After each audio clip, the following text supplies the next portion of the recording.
जय भीम, जय बुद्ध.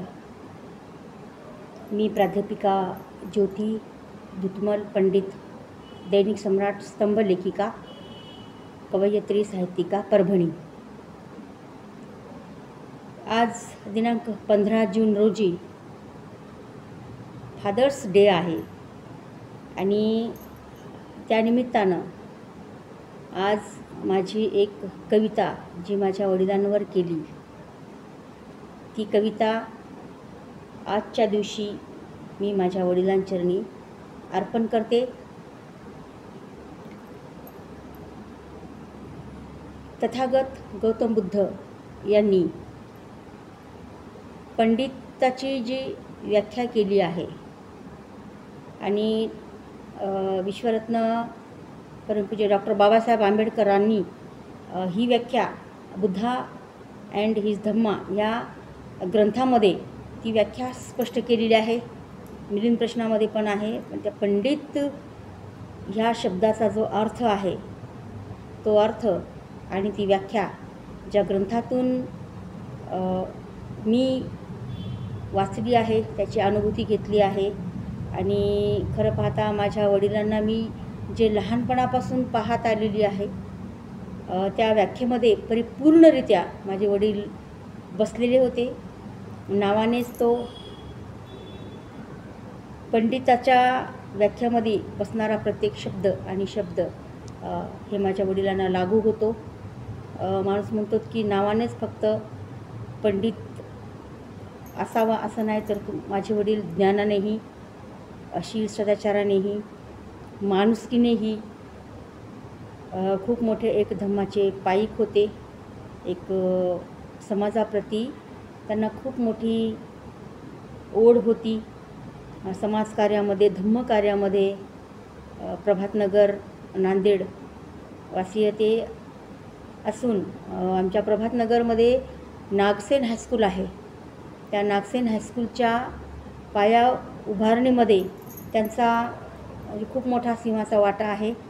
असे माझे वडील आदरणीय, आदर्श धोंडीरामजी तुळशीरामजी पंडित यांना आज फादर्स डेच्या निमित्तानं मी ही कविता अर्पण करते. हा प्रसंग फक्त निमित्त मात्र आहे, पण आपल्या वडिलांच्या प्रती आपल्या मनामध्ये असणाऱ्या ज्या सद्भावना, आदर आणि आदर्श असतो तो कायमचा राहतो. माणूस कितीही आपल्या कामामध्ये मग्न जरी असेल तरी म्हणजे असा एकही क्षण जात नाही की ज्याच्यामध्ये आपल्या वडिलांची आपल्याला आठवण राहत नाही.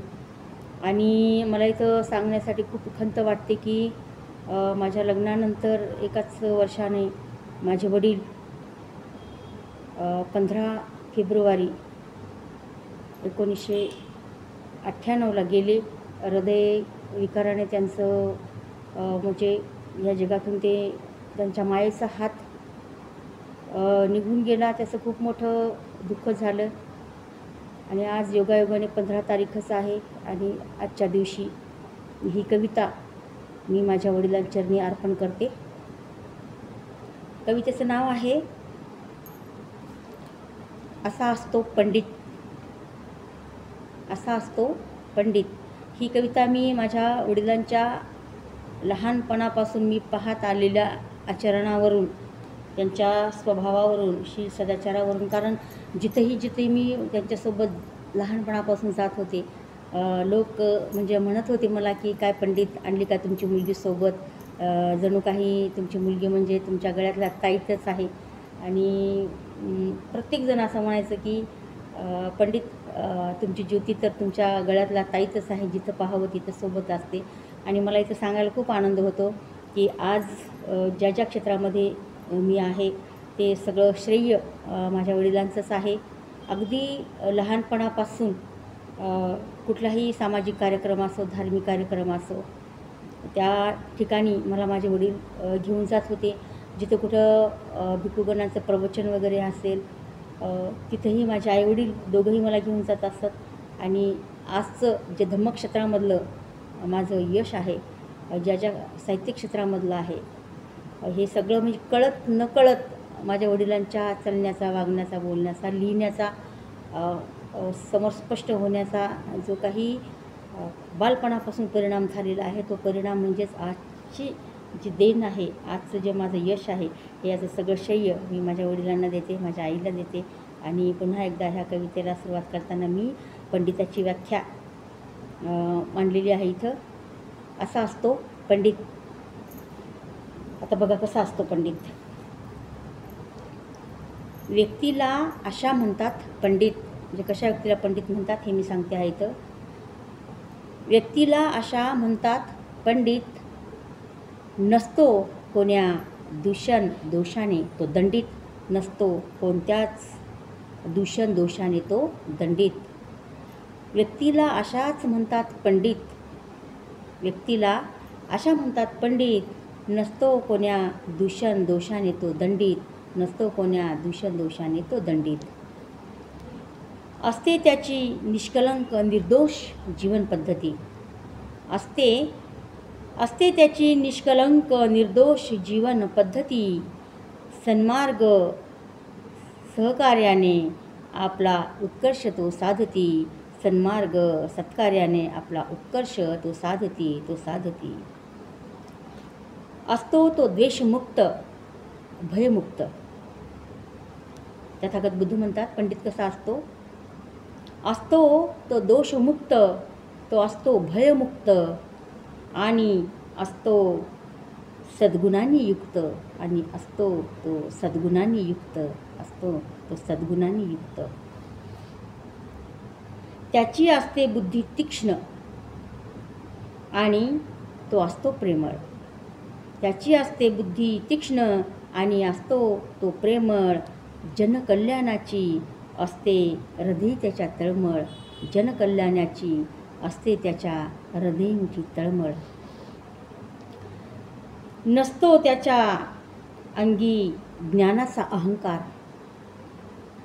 तो खूप ज्ञानवान असतो, विद्वान असतो, पण तरीसुद्धा तथागत बुद्ध काय म्हणतात, आणि मी जी माझ्या वडिलांची अनुभूती घेतली ती काय म्हणतात, नसतो त्याच्या अंगी ज्ञानाचा अहंकार.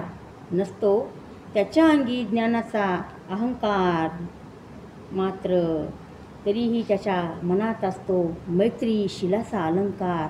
मात्र त्याच्या मनात असतो मैत्री करुणाशिलाचा अलंकार. मैत्री करुणाशिलाचा अलंकार. सूर्यासम स्वतेजाने तो तळपतो. सूर्यासम स्वतेजाने तो तळपतो. म्हणून तर सर्व बाजूंनी तो झळकतो. म्हणून तर सर्व बाजूंनी तो झळकतो. सर्व बाजूंनी तो झळकतो. नसते त्याच्या अंगी मुळीच कोणता गर्व. नसतो त्याच्या अंगी मुळीच कोणता गर्व. नजरेत असतात त्याच्या समान सर्व. नजरेत असतात त्याच्या समान सर्व. समान सर्व. असतो तो निर्भीड. असतो तो निर्भीड, निस्वार्थी, मेहनती आणि करारी बाण्याचा. असतो तो निर्भीड, निस्वार्थी, मेहनती आणि करारी बाण्याचा. नसतो त्याच्या अंगी लोभ, विलास, वैभव, सोन्या नाण्याचा. नसतो त्याच्या अंगी लोभ, विलास, वैभव आणि सोन्या नाण्याचा. आणि सोन्या नाण्याचा. स्वकष्टाने बनतो तो न्यायधिष्ठित. स्वकष्टाने बनतो तो न्यायधिष्ठित, आणि जनमानसात तो असतो प्रतिष्ठित. जनमानसात तो असतो सदा प्रतिष्ठित. असाच तर व्यक्ती असतो पंडित. असाच तर व्यक्ती असतो पंडित. असाच तो व्यक्ती असतो पंडित. आणि अशा प्रकारे माझ्या वडिलांनी त्यांना मिळालेले जे पंडित नाव आहे ते खरंच मी म्हणेन की सर्वार्थानं ते सिद्ध केलेलं आहे. आणि अशा पंडिताच्या पोटी आपण जन्म घेतला. तो जन्म सार्थक करण्याचा प्रयत्न केला. काही प्रमाणात नाही तर बऱ्याच प्रमाणात तो सार्थकी झाला असं म्हणायला काही हरकत नाही. माझ्या वडिलांनी दिलेल्या आदर्शाच्या प्रत्येक पावलावर आम्ही सर्व भावंडे त्याच आदर्शाच्या पावलावर आमची ही वाटचाल आहे. आणि कुठेतरी समाजात वावरत असताना लोक जेव्हा बोट करून दाखवतात हे पंडितची मुलं आहेत, तेव्हा एक सार्थ मनाला एक समाधान वाटतं, एक आनंद वाटतं. कुठेतरी एक खूप मोठा स्वतःप्रतीही काहीतरी आपण आहोत, आपण कोणाचे आपले आईवडील कोण आहेत, तर असे पंडिताचे आम्ही वारस आणि तो वारसा सदैव पुढं आपापल्या पद्धतीने नेण्याचा प्रयत्न करत आहोत. ह्याचाही खूप मोठा एक आनंद मिळतो. आणि म्हणून ज्या पंडिताच्या पोटी मी जन्म घेतला, माझ्या रक्ताच्या थेंबाथेंबाप्रती मी माझे वडील, आदर्श माझे वडील आदरणीय धोंडीरामजी तुळशीरामजी पंडित यांच्या चरणी सदैव माझ्या आयुष्याच्या शेवटच्या श्वासापर्यंत कृतज्ञतापूर्वक ऋणी आहे. त्या ऋणातून मी कधीही मुक्त होऊ शकत नाही. आजचं जे माझं सर्व प्रकारचं जे यश आहे, त्या यशाचं सर्व श्रेय मी माझ्या वडिलांना देते. माझ्या वडिलांना सोबत देत साथ रमाईसारखी सावली म्हणून सदैव सोबत राहणाऱ्या, सुखादुखामध्ये खांद्याला खांदा देऊन राहणाऱ्या माझी आई सरस्वतीबाई धोंडीराम पंडित यांनाही माझं ते श्रेय जातं. आणि अशा प्रकारे जगामध्ये जेवढे पंडित आहेत, त्या सर्व पंडितांना देखील ही माझी कविता मी अर्पण करते. आणि खरंच ज्याला पंडित नाव मिळालेलं आहे, आता मी तर म्हणते ते खरंच धन्य आहेत. आपलं पांडित्य आपल्या माध्यमातून आपापल्या क्षेत्रामध्ये सिद्ध करता येण्याचं बळ मिळो. आणि ह्या जे म्हणतात आज हॅपी फादर्स डेच्या निमित्तानं ही कविता पुन्हा एकदा अर्पण करते, थांबते. आवडल्यास नक्कीच प्रतिक्रिया कळवाव्या. धन्यवाद. जय भीम, जय बुद्ध, जय भारत, जय संविधान.